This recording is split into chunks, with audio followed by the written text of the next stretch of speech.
How's it going? Going well with the Cowboys and Ezekiel Elliott coming. You know they're going to try to run the ball. Just wondering how DJ Jones has looked in practice and your thoughts on your interior defensive line there against a Cowboys team.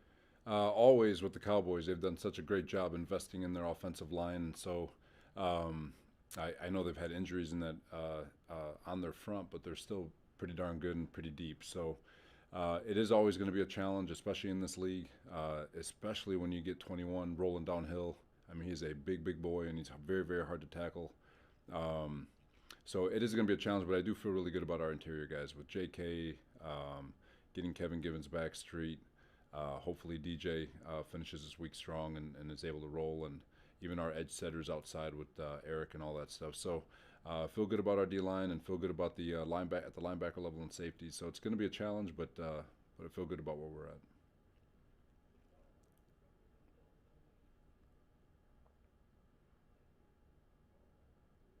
Hey, Robert, how has Jordan Willis progressed? And I know you talked about when you first acquired him, he might benefit from a little change of scheme and responsibilities.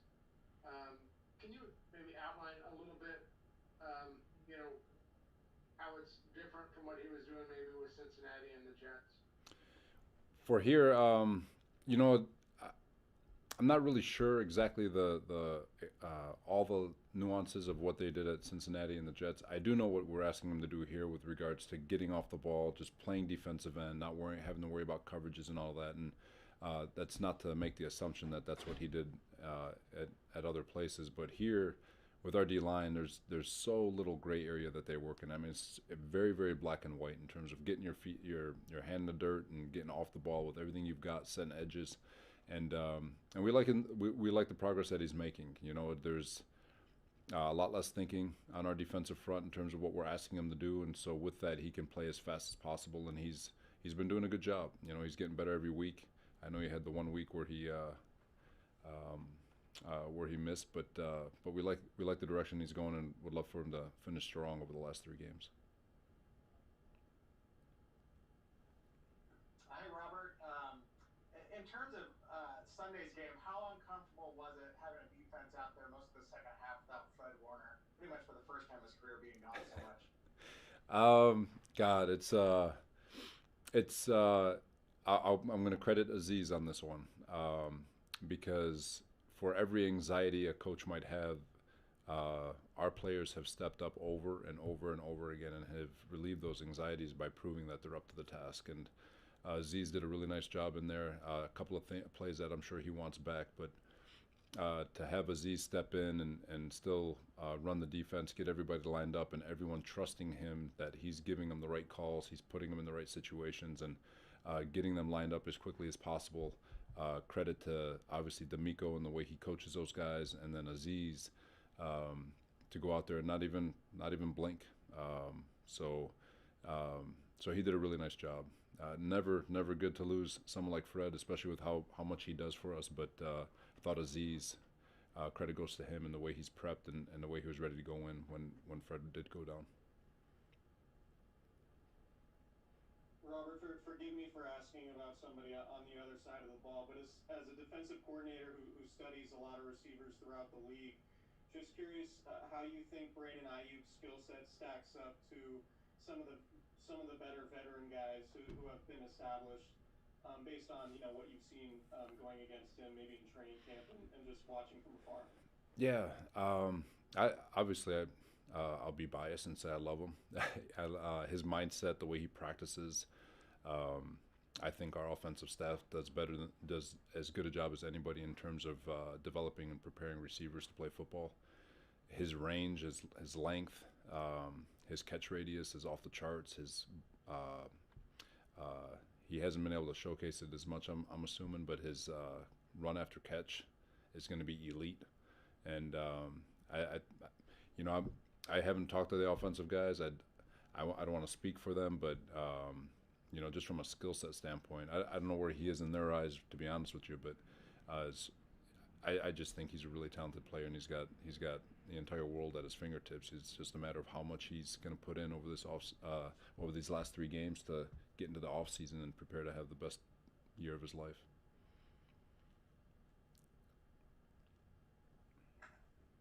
Robert, Fred Warner clearly is a superstar, but when he left the game, it didn't seem like your defense had any type of drop off.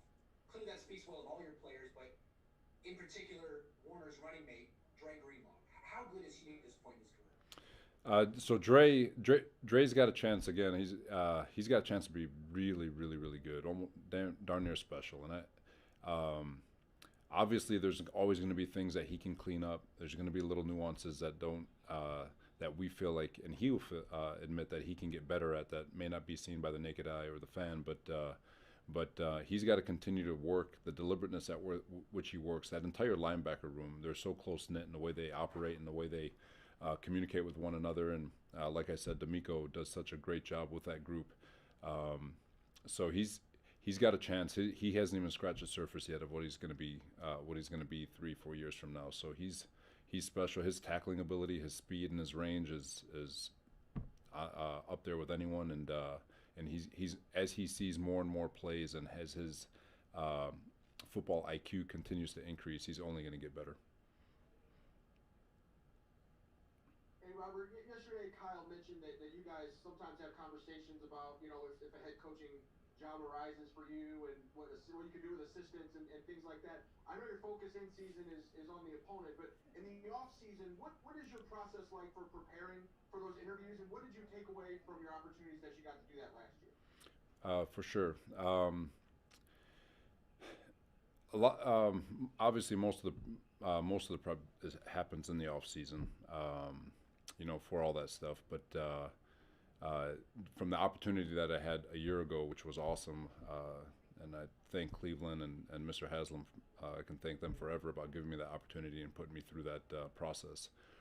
But all of that stuff really goes through the off season. It's I know Kyle and Kyle is unbelievable. There are many different conversations he and I can have, and that he has with his entire staff, because his door's always open. He always wants to talk. And so during season, if we talk for 10 minutes, I can promise you 9 minutes and 30 seconds is about football, and 30 seconds might get personal unless you really need him, and then he'll close the door, and it can get personal in terms of just what he needs in a good way. Of what that person needs at that moment. But as far as all of that stuff, it's all before the season, because once the season hits, it's exhausting enough to prepare for a week, a game, for one game, let alone trying to prepare for your life after football. So all of that stuff goes before the season starts, and after that, it's minuscule in terms of the amount of work and thought that goes into it.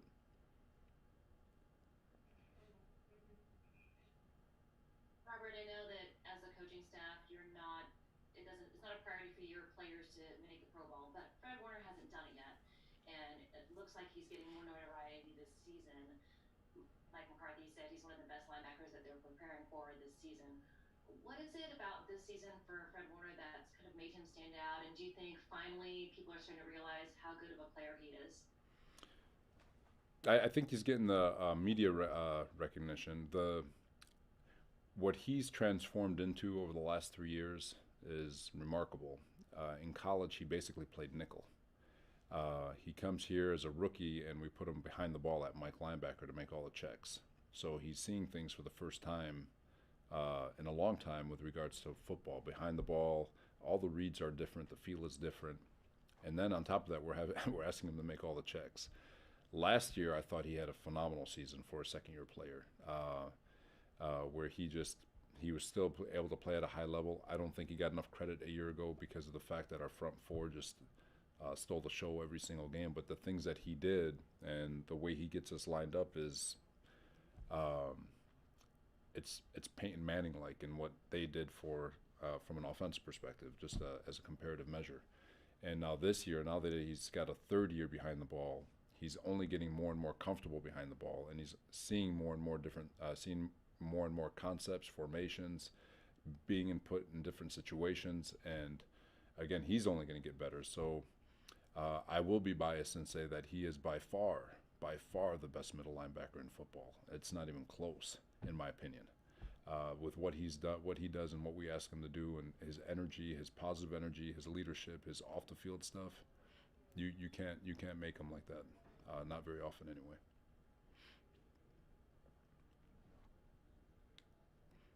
Hi, Robert. Jason Verrett said on his interception that that was a product of some film study. He saw some tendency there with Washington. I noticed you rushed only 3. Did dropping 8 on that play allow him to, for more free reign to take that kind of risk or be able to pounce on that kind of ball? Not on that particular concept. That right there, where they, they where they came out of those bunches. There was only a couple of concepts that they ran out of those bunch concepts out of empty, and JV did a really really nice job doing his responsibility with vision and those corners. When you know what you're doing and you can play with vision and you've studied tape, you can make plays that you're not supposed to make. And he was right in position to make that play, and it was awesome. Great timing, great job by him to darn near bait it, and I thought it was clearly a clutch play right there before the half too. So. Last one, please. Robert, circling back to the linebackers talk, when you talk about D'Amico doing really well with them, what qualities do you see in D'Amico that would make him a really good defensive coordinator if he wants to take that next step? D'Amico is well-spoken. He's got a lot of respect from his players. He's incredibly intelligent. He is a sponge for knowledge. Even though he's played in this league, he's been a Pro Bowler. He was Defensive Rookie of the Year. He still learns. I see him taking notes every day. Coach is talking, he's taking notes. I'm talking, he's taking notes. DB coach is talking, he's taking notes. And so he is an absolute sponge in that regard, and which tells you that he's not just going to take a system and go. He's going to evolve, and so because of that, I just think he's got a really good chance to continue to evolve and be a head coach one day. So. Thank you, Coach. Yep. Thank you.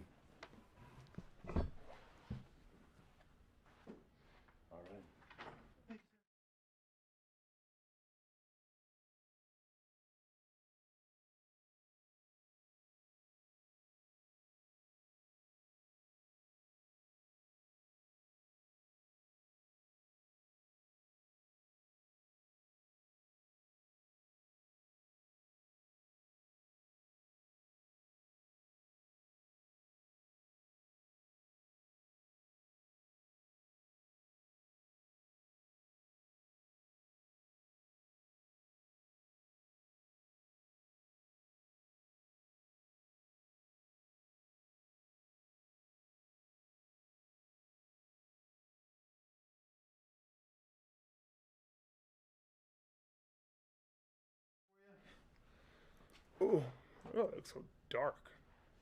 I got the gray shirt on.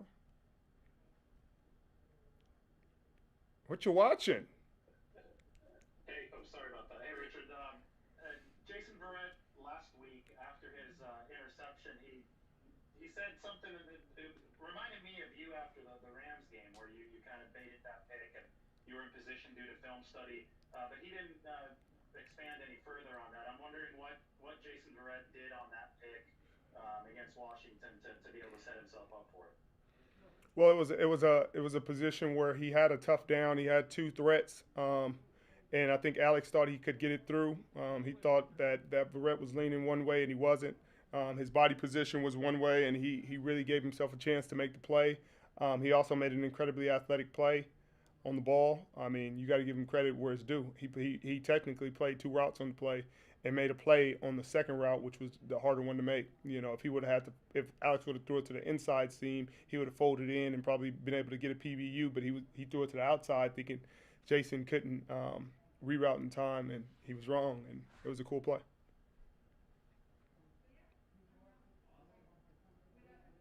Hi, Richard. Hey. Robert was just in there, and he was saying that Fred Warner is the best by far middle linebacker in the game. Mike McCarthy said the same thing yesterday. What is it about his third year that has made, I guess, his play be more viewed by people outside the building? Well, I think it was viewed last year. I think it was just, some people just want to see you do it again. And He played really outstanding last year, especially down the stretch. Probably from like week 5 until he was probably one of the best linebackers in football. And then he played all the way through the Super Bowl and played a freaking fantastic game in the Super Bowl. And I think it gave him the confidence coming into this year that he could be the best linebacker in football. And he's played with confidence and he's played with detailed tenacity each week. He knows exactly where plays are going. He has great command of the defense, great command of his men. And so he deserves everything that he has coming his way. Hopefully the voters recognize him in the Pro Bowl, and the AP writers recognize him for All Pro because he deserves it. Richard, I have a Brandon Aiyuk question for you. Just as somebody who knows so much about receivers throughout the league, I wanted to ask you about his trajectory and where you think he is right now, maybe in comparison to some of the notable, I guess, elite guys. Is he on that trajectory in your viewpoint, and how much further do you think he has to go maybe to become one of those perennial, I don't know, Pro Bowl guys?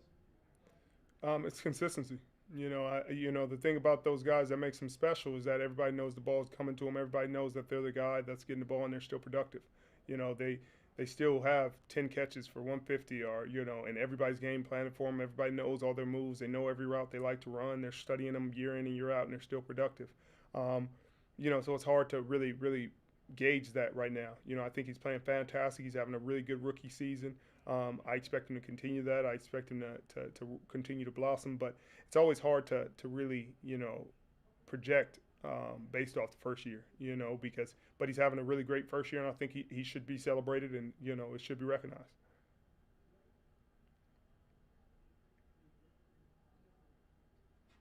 Hey, Richard, you are about to presumably enter contract negotiations for the second time as an agent.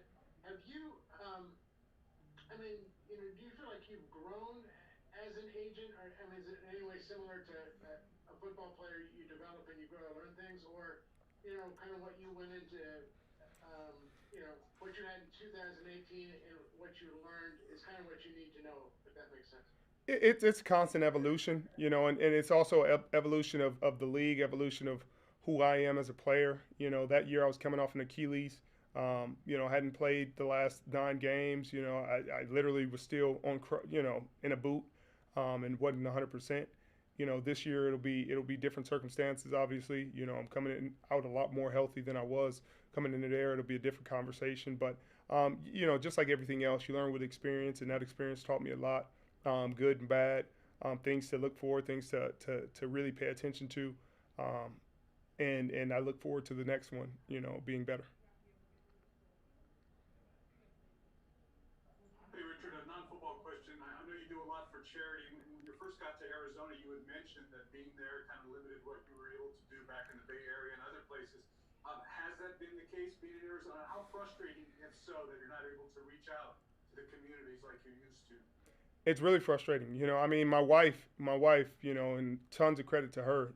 She's working her butt off to do a lot of work still, doing holiday giveaways, doing fundraisers, and really helping a ton of people this holiday season. And she was unboxing and boxing things yesterday, by herself. And, our foundation still has some help with Eric and her dad, Raymond. But at the end of the day, she's really still, taking every time out of her time every day to make sure, regardless of the circumstances, that people have help. And she's out in Seattle right now. So we're still able to do some stuff out there. I don't have anybody in the Bay, and with the restrictions in California, it's really tough to have somebody, with all, if you have something and you give it to somebody, it's just too risky. And, in Seattle, it's a little easier to maneuver things, and get things out to people that need them. But it's really been tough, and it's really been frustrating, just because you know how many people are struggling out there mentally and physically, financially, and you want to go out there and you know that you're in a position to be able to give back, be able to help people, and it's not always easy. You have GoFundMe's and things, but sometimes those are scams and the money never goes where it's supposed to go. So a lot of times our foundation literally goes out and physically buys the things that people need and hands it to them, and we're not able to do that in the Bay Area. And my wife's been able to do that in Seattle, so that's been really cool. 2 more, please. Richard, Kyle Juszczyk is a finalist for the Rooney Sportsmanship Award. Can you just talk a little bit about him as a teammate and why you feel he'd be deserving of that award? Juice is fantastic, man. He's a pro's pro. He's a guy that comes to work every day. He does things the right way. He goes out there and competes his butt off.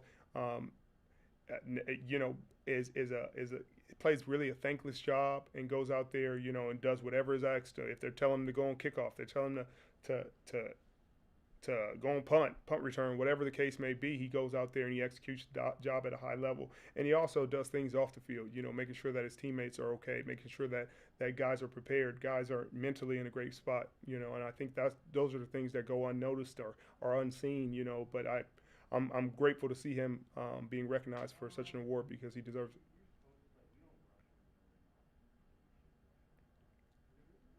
Richard, it seems like as guys come into the league, they learn almost the hard way how to take care of their bodies and get better. Is that something that you see as a progression that happens maybe in year 2 or year 3, that you have to learn how to take care of your body and really focus on that to sustain your health throughout an entire season? Yeah, I think a lot of times, because it's just hard because you've played the game for so long. And so, a lot of the times guys come in, they're like, hey, I know my body and I know how quick I bounce back. And they've never played an NFL season, 16 games, sometimes 19 if you make it to a Super Bowl, 19 if you play in the preseason, et cetera, et cetera. Um, and so after the first year, they usually have a better gauge and a better understanding that, hey, I need to do more. And that's when they usually ask more questions. They inquire more about what they should be doing. They start to talk to more of the veteran players because they want to last longer. They start to feel the ins and outs, the pains, the nicks and bruises that they aren't familiar with feeling. And, you realize that the best ability in this game is availability. And if you're not available to play, then you can never go out there and really show your true talent. So I think, yeah, year 2, year 3, guys usually start to figure it out. Thank you, Richard. Thank you. Where am I going? Oh, we can just stand in the hallway. Okay.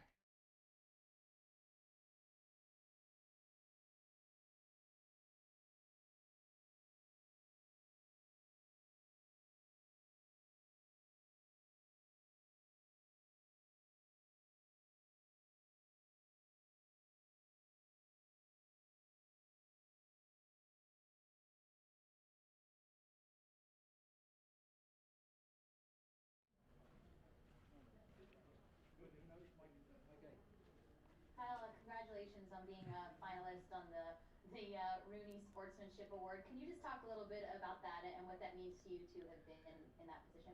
Yeah, thank you. Sorry, your voice is coming from over here. It freaked me out for a second.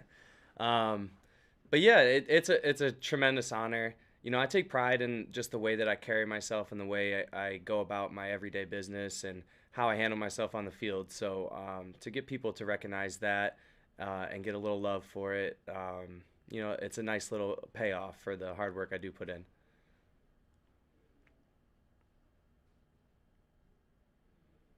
Kyle, correct me if I'm wrong. Is that a Bobby Turner T-shirt you're wearing there? Absolutely is. Let's ride, dog. We probably, I think every year I've been here, we've had a Bobby T-shirt at some point. We gotta, give shout outs to the OG, and he's our guy. He gets us fired up every year, so he gets a shirt. Is that his official slogan? Yeah. Anytime Kyle's about to start a meeting, he always kind of asks to the crowd, like, "Are we ready to go?"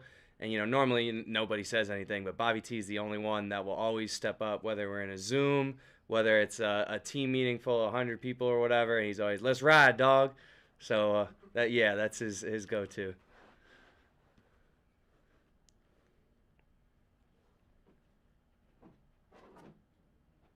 Speaking of Bobby Turner, how much of an influence is just his presence potentially going to be on your free agency decision?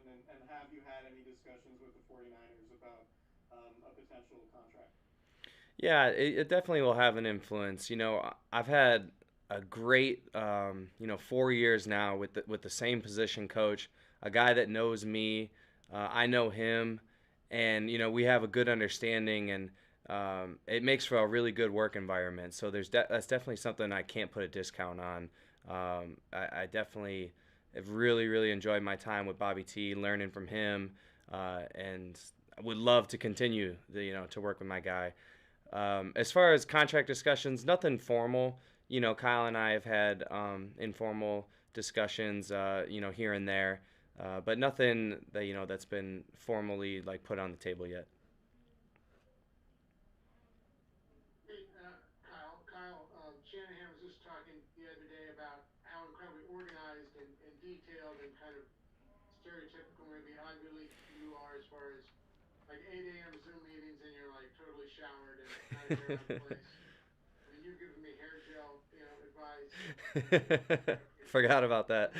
Is this overstated, or are you, I mean, in the best way, kind of organized, anal? Has that kind of been who you are in your DNA?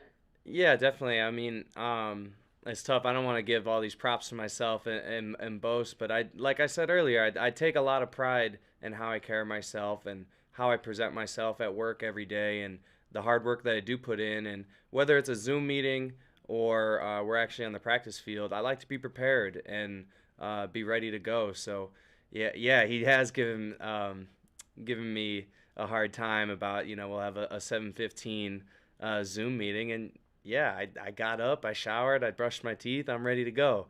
I'm not trying, I don't want to be one of the guys that's, still laying in bed and isn't focused and ready to go. So I try to set that example for the rest of my teammates. Last one? All the soft tissue injuries and whatnot that's happened this season, it seems that coming into the league, there's maybe a 1 or 2 year period where guys don't realize how hard it is to sustain their health throughout the season. I know George, they talked to him about it after his first year. How do you maybe prevent a guy from going through that, or is it just kind of a natural thing that happens? No, it definitely is tough. It's an adjustment you have to make coming in the NFL of just how long the season is. And really what I always try to do as a veteran and like impart on the younger guys is just making it a priority. The difference of college and the pros is you don't have to go to class. Like, all you have to do is play football. So literally put everything, all your time into that, into being prepared for practice, being prepared for the game, and investing money in your body. Because, it's cliche, but your body really is your moneymaker in the NFL. And it's something that you have to prioritize and, put time into. All right, thank you, Juice. They just Yep. want to see your Thanks, shirt. guys. If you could just hold it up, yeah. There you go.